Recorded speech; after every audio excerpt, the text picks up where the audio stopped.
Estamos con Jorge Carrión, que nos visita, procedente de Barcelona. Muchas gracias por venir, por estar aquí, por participar en este proyecto.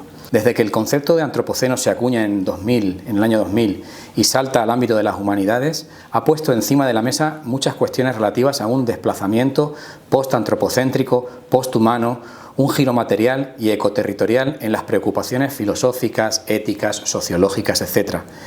¿Cómo ha influido este giro en tu obra? A mí me interesa mucho el concepto antropoceno justamente porque, aunque se ha impuesto en el discurso social y académico, no es un concepto fijo, sino que es inestable, mutante, ambiguo y muy discutido, ¿no? Hay quien prefiere hacer énfasis no en lo antropo, sino en la importancia del capitalismo y lo llama capitaloceno. Hay quien hace énfasis en que los responsables máximos, desde Henry Ford hasta Mark Zuckerberg o Jeff Bezos, son hombres blancos norteamericanos y lo llama andrógeno. O hay quien, como Donna Haraway, mi favorita, lo propone llamar turuceno para hablar de su aspecto inquietante, que a mí me remitiría pues a Lovecraft, ¿no? Y a esas fuerzas oscuras que están en el sustrato de la realidad. En cualquier caso, como tú dices, ya son casi 25 años de concepto y por tanto de atmósfera o de paisaje, también de frecuencia mental, y yo creo que es imposible no haber recibido la influencia de esa fuerza conceptual, ¿no? Que está en el ambiente, que está en los discursos, que está en las conversaciones y que por tanto a todos nos empapa. Yo, por supuesto, también, ¿no? He recibido esa influencia, aunque, como ocurre habitualmente en mis cosas, en mis temas, primero lo pensé de un modo intuitivo y en la ficción, y después, más tarde, escribí ensayos o artículos sobre el tema cuando ya lo estudié, lo rastreé e intenté entenderlo. Yo diría que, aunque por un lado creo que todo lo que he escrito prácticamente desde mis primeras crónicas de La Brújula y de Australia tienen una conciencia internacional, casi que diría global, y por tanto todo lo que he escrito, todos mis libros participan del espíritu de la globalización, que es un espíritu totalmente afín y en crisis junto con el de antropoceno, ¿no? La globalización y el antropoceno de algún modo son fenómenos paralelos, aunque yo creo que soy un escritor global porque ese espíritu de mi época está en todo mi trabajo. También creo que, en particular, la cuestión del cambio de paradigma y de la crisis climática y ecológica se puede rastrear por primera vez en mis textos en Los Muertos. En Los Muertos lo que hago es hablar de los personajes de ficción para hablar del ser humano en nuestra época, y cuando desplazo el foco del ser humano, los creadores de Los Muertos, que son humanos, George Carrington y Mario Álvarez, a los personajes de ficción que son los protagonistas de la novela, no son humanos los protagonistas, son no humanos, ¿no? Personajes ficticios. Al cambiar el foco de lo humano a lo no humano, creo que ya estoy participando de esta especie de atmósfera que me comentas, ¿no? Y de hecho hay un fragmento de Los Muertos en el cual comparo la discusión sobre los derechos de los personajes de ficción que ocurre en la novela con la discusión de los derechos de los primates, que creo que empezó a ser fuerte en la primera década del siglo XXI, aunque venía evidentemente de la tradición de la ecopolítica. Gracias, Jorge. ¿Puede hablarse de un giro antropocénico en la narrativa contemporánea en español en los últimos años? Desde tu perspectiva, desde tu mirada privilegiada en tanto escritor y también analista cultural, ¿qué piensas a propósito de tus colegas, ¿no? Yo diría que la cuestión del antropoceno y de la crisis climática y del cambio de paradigma y de la globalización primero fue abordada en el arte contemporáneo y solo más tarde en el cine, la literatura y otras expresiones artísticas de España, ¿no? De modo que habría que rastrear quién en los años 80, 90, primeros 2000 ya empezó a trabajar la cuestión de los fósiles, la cuestión de la mirada arqueológica respecto a la tecnología, etcétera, en obras de arte contemporáneo. La literatura, por lo general, llega tarde a los temas de la actualidad porque es una manifestación artística bastante conservadora, y en particular la literatura española, que está dominada desde siempre por el realismo, por lo general no participa de los debates actuales contemporáneos a la velocidad que lo hace el arte contemporáneo. Dicho esto, evidentemente esa discusión ha llegado a la literatura. Yo creo que la poesía está siendo más receptiva que la novela. Obviamente también encontramos ejemplos en el campo del ensayo.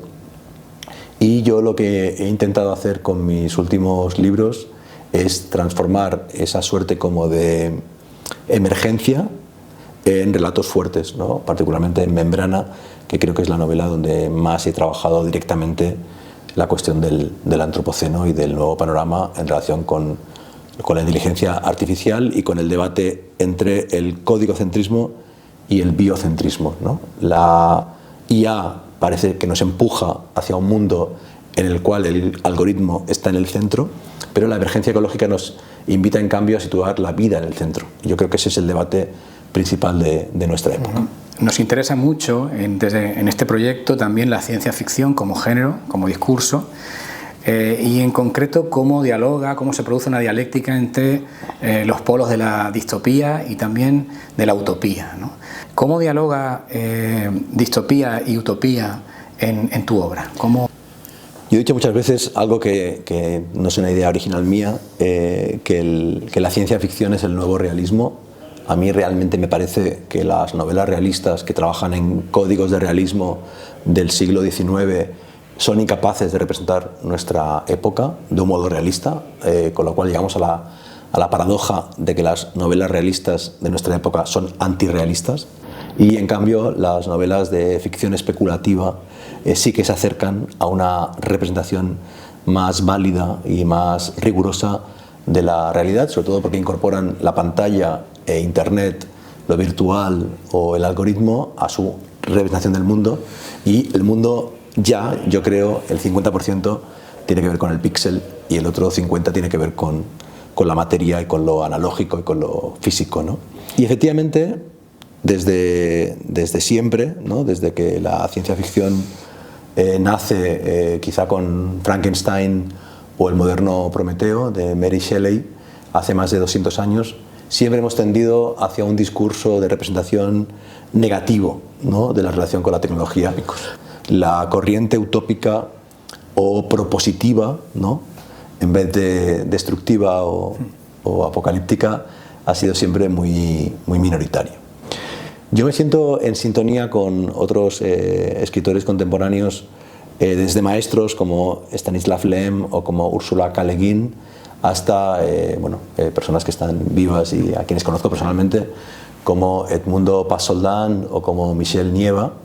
Y creo que tanto en la obra de ellos como en la mía siempre hay como una oscilación entre la distopía y la utopía, y que todos tendemos naturalmente, empujados por la tradición contemporánea, hacia escenarios de catástrofe. Yo escribí Membrana raptado por una voz narrativa, sin ser muy consciente de lo que estaba escribiendo, y fue cuando acabé Membrana que me di cuenta de que era una novela muy oscura, terriblemente oscura, casi tan oscura como mi novela anterior, Los huérfanos. Y de hecho, el otro día me di cuenta, con pavor, también con una sonrisa, que he acabado con la humanidad 2 veces, ¿no? He destruido a los seres humanos 2 veces. No sé si hay muchos escritores más que hayan hecho esa barbaridad, ¿no? Acabé con la humanidad de Los huérfanos y lo he vuelto a hacer en Membrana. La culpa que sentí al ser consciente de ello, porque son novelas, no Los huérfanos, pero sí Membrana, que he escrito siendo padre, ¿no? Imaginando que mis hijos no merecen ese tipo de futuro, me llevó a intentar compensar simbólicamente esa carga de destrucción con mis siguientes proyectos, y escribí Todos los museos son novelas de ciencia ficción en que imagino formas de cooperar con la IA para construir futuro. Hice el podcast Solaris, que es un podcast en el cual también hay una voluntad de construcción y de edificación conjunta con la tecnología para generar horizontes de esperanza. E incluso llegué a coescribir con GPT-2 y GPT-3 los campos electromagnéticos. De modo que he intentado compensar un poco mis dos novelas distópicas con algunos proyectos mínimamente utópicos, porque tampoco soy ingenuo. ¿Cómo crees entonces que el arte o la literatura pueden contribuir a denunciar las crisis ecosociales que se derivan del auge del capitaloceno o del antropoceno en este siglo XXI?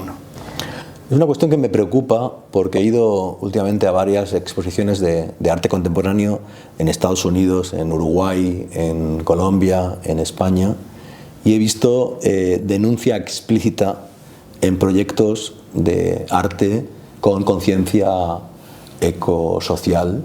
Yo no creo que el arte tenga una función de denuncia, no creo que el arte tenga que tener una tesis explícita. Yo creo que la ambigüedad es una de las características del arte que a mí me interesa, de modo que yo no diría que el arte o la literatura tienen que proponer directamente alternativas o buscar la conciencia directa de sus espectadores o lectores. Lo que yo intento hacer en mis novelas es plantear muchas preguntas de las que no tengo respuesta. De hecho, cuando yo tengo alguna posible respuesta, escribo un ensayo. Cuando solo tengo preguntas, escribo ficción, y a menudo el laboratorio de la ficción me lleva después a ensayos, ¿no? Escribí Los Muertos sobre las series y al cabo de un año escribí Tere Shakespeare, por ejemplo. Y no obstante, creo que la novela, la ficción, el arte tiene una fuerte carga transformadora, pero que no tiene que adoctrinar, no tiene que conducir de un modo explícito, sino que tiene que sugerir alternativas. Tiene que ser una especie como de caja de herramientas para que el lector o el espectador haga con esos utensilios aquello que le parezca mejor, que ojalá lleve efectivamente algún tipo de micro utopía o de micro transformación.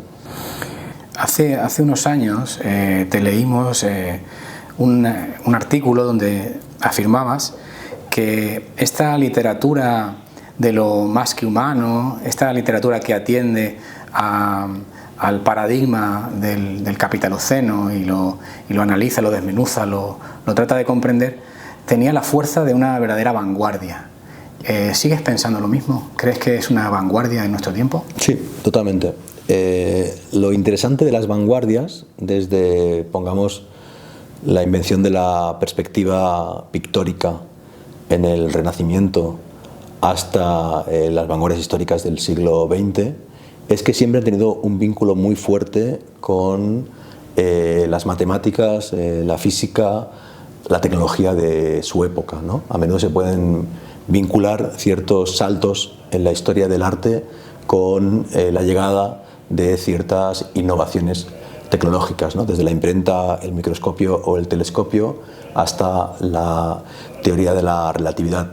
De modo que cuando en los años 80 y 90 emerge, por un lado, el arte que utiliza lo cyborg, que utiliza la inteligencia artificial, la supercomputación o los descubrimientos en el ámbito de la genética y de otras ciencias vivas, yo creo que ahí se empieza a generar un nuevo territorio que recicla ese viejo vínculo entre el arte más innovador y la ciencia y la tecnología de su época en la clave que a mí me interesa, ¿no? De modo que encontraremos artistas que trabajan en cooperación con científicos o con tecnólogos, que serían como la base de lo que yo he intentado hacer en mis proyectos posteriores. Empiezo siendo un escritor muy literario, un escritor de viajes, y lentamente me voy interesando por cuestiones más que humanas hasta llegar a Membrana o a Solaris, que son proyectos en los cuales empiezo a colaborar con científicos, con otras personas y a intentar desplazar ese centro de autor único a proyectos de carácter colectivo, ¿no? Y sería siempre una vanguardia en red, ¿no? Ya no estamos en una época en la cual haya espacio para centralidades únicas. ¿En qué medida crees que las narrativas del giro antropocénico siguen centradas en el sujeto, en el individuo, o trascienden al individuo, trascienden al sujeto y son biocéntricas más que antropocéntricas? ¿Cómo te posicionas también tú en esa dialéctica entre humanismo y posthumanismo? Pues mira, creo que hay algo ahí muy interesante. Efectivamente, yo veo un desplazamiento de la mirada única humana a la mirada humana en red, por un lado, y a miradas no humanas, ¿no? De otros animales, además del ser humano, de metáforas o símbolos, ¿no? Como el alienígena o como el algoritmo, y también hacia la mirada de las plantas o la mirada de los hongos, ¿no? Entramos en una especie como de apertura radical del concepto de inteligencia, que ya no es exclusivamente humana, sino que es compartida. Eso creo que está ocurriendo en nuestra época y es realmente fascinante. Por extensión, ese tipo de proyectos, para que sean realmente representativos, yo creo que tienen que seguir también el camino de la ciencia y de la tecnología, ¿no? En ciencia y tecnología ya no hay proyectos con un único autor, los papers son colectivos e incluso los premios Nobel de economía, pero también de física y de otras ciencias se están dando cada año a varias personas, ¿no? En cambio, en literatura seguimos pensando en clave individual.